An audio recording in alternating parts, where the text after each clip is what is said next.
साध्वी प्रज्ञा सिंह ठाकुर भोपाल के महाकाली मंदिर में पूजा करने पहुंचे। उन्होंने न्यूज 18 से गुफ्तगू करते हुए इस चुनाव को मजहबी जंग से ताबीर किया। उन्होंने कहा कि दिग्विजय सिंह उनके लिए कोई चैलेंज नहीं है।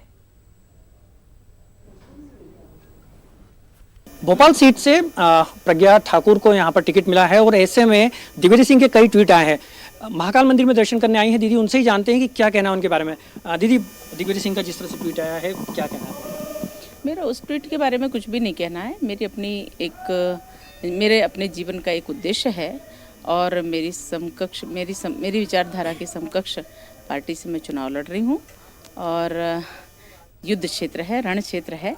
इसमें सत्य की विजय होगी, धर्म की विजय होगी।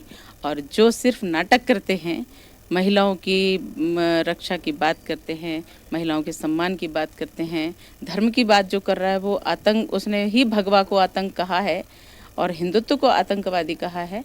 इस तरह से जो ये इनका नाटक है वो ज़्यादा दिन तक नहीं टिकेगा और कालनेमी को निश्चित रूप से हनुमान जी दंड देने वाले हैं। दीदी, दिग्विजय सिंह जी कह रहे हैं कि आप उनके लिए कोई बहुत बड़ी चुनौती